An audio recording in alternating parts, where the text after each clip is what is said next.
கர்த்தருக்கு ஸ்தோத்திரம். இந்த நாள் தேன்துளி நிகழ்ச்சியிலே உங்களை நான் மீண்டும் சந்திப்பதில் அதிக மகிழ்ச்சி அடைகிறேன்.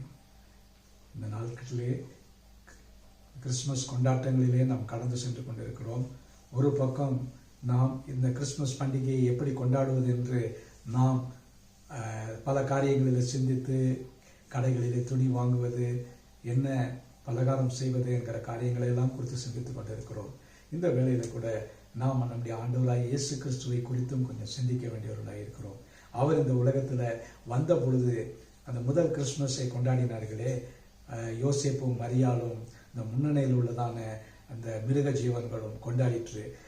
அது எப்படி நடந்தது என்று பார்க்க வேண்டும். இந்த நேரத்துல யோசேப்புக்கு எப்படி தேவதூதர்கள் அவருடைய கனவில தோன்றி அவருக்கு ஆலோசனை சொன்னார்களோ, அவருக்கு எப்படி பெயர் வைக்க வேண்டும் என்று சொன்னார்களோ, அதே போல அதே நேரத்தில் அதற்கு முந்தின காலகட்டத்தில் கூட ஒரு காபிரியல் என்ற தூதன் அவர்களிடத்துல மரியாளிடத்துல வந்து அவளுக்கு ஒரு காட்சி கொடுக்கிறார். அந்த நேரத்தில் தேவதூதன் தோன்றின உடனே இந்த மரியாள் மிகவும் பயப்படுகிறாள். இந்த காரியங்கள் லூக்கா சுவிசேஷகன் தன்னுடைய 1வது அதிகாரத்தில் மிக அழகாக 26வது வசனத்திலிருந்து 36வது வசனம் வரைக்கும் 35வது வசனம் வரைக்கும் மிக தெளிவாக சொல்கிறார்.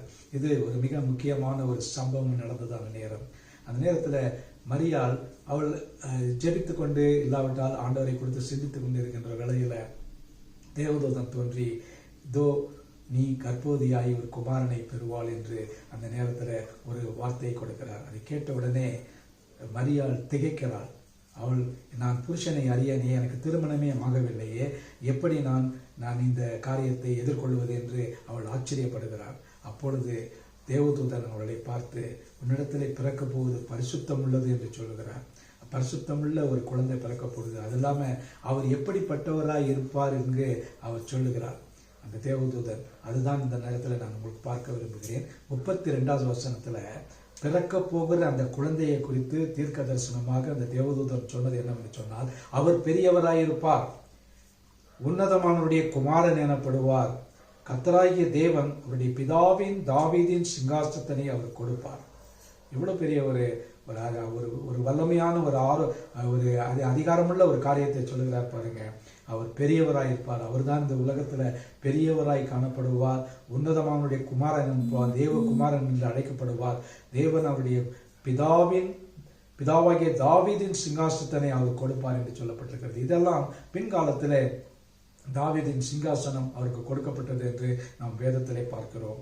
அதற்கு அந்த நேரத்தில் அவள் திகைத்து கேட்ட கேள்விக்கு தேவதூதன் 35வது வசனம், தேவதூதன் அவளுக்கு பிரேதனமாக, பரிசுத்தாவி உன்மேல் வரும், உன்னதமானவருடைய பலன் உன் மீது நிழலிடும், ஆதலால் உன்னிடத்தில் பிறக்க பரிசுத்தம் உள்ளது, தேவனுடைய குமாரர் எனப்படும் என்று சொல்லப்பட்டிருக்கிறது. ஆண்டவராய் இயேசு கிறிஸ்துவினுடைய பிறப்பை குறித்து மிக தெளிவாக அந்த நேரத்தில் சொல்லப்பட்டது. மரியாள் இவைகளை எல்லாம் தன் மனதிலே வைத்து சிந்தித்துக் கொண்டிருந்தாள். இந்த நேரத்தில் நாம் மரியாளுடைய நிலையில் இருந்தால் எப்படி கிறிஸ்துமஸை கொண்டாடி இருப்போம்? குழந்தை உருவாக போகிறது.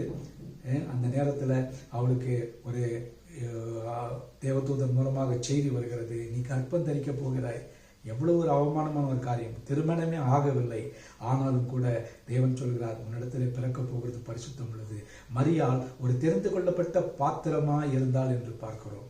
ஆகவே இந்த வேளையில கூட மரியாளை குறித்து நாம் பல வகைகளில் சிந்தித்து தேவனுக்கு அவளை குறித்து நாம் நன்றி சொல்ல கடமைப்பட்டிருக்கிறோம்.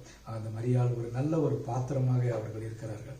அவர்களை நாம் துதிப்போம், ஸ்தோத்தரிப்போம். இந்த வேளையில ஆண்டவராகிய இயேசு இந்த உலகத்திலே பிறக்கிறதற்கு ஒரு பாத்திரமாக மரியாள் இருந்தார்கள். அதற்கு நாம் தேவனுக்கு நன்றி சொல்ல வேண்டும்.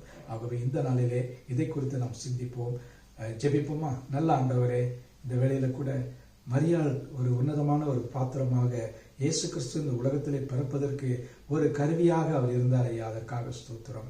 தன்னை ஆயத்தப்படுத்தி கொண்டிருந்தார். மேசியா பிறப்பதற்கு தன்னுடைய வயிற்றை ஆண்டவரே ஆயத்தமாக வைத்திருந்தார்கள் ஐயா. அவர்கள் இந்த உலகத்திலே இரட்சகரை பிறக்க வைத்தார்கள். இரட்சகரை நமக்கு கொண்டு வெளியில உலகத்துக்கு அறிமுகப்படுத்தினது மரியாள் ஐயா.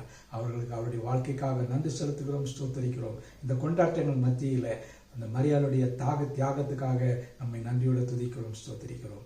இந்த நேரத்தில் நாங்கள் அவருக்கு நன்றி சொல்ல, உமக்கு நன்றி சொல்ல நாங்கள் கடமைப்பட்டிருக்கிறோம். மீட்பர் இயேசுவின் நாமத்தில் ஆண்டவரே இந்த ஜெபத்தை கேளும் நல்ல பிதாவே. ஆமேன், ஆமேன். கர்த்தர் உங்களை ஆசீர்வதிப்பாராக. இந்த நாள் உங்களுக்கு ஒரு மகிழ்ச்சியும் சந்தோஷமான ஒரு நாளாக அமையட்டும்.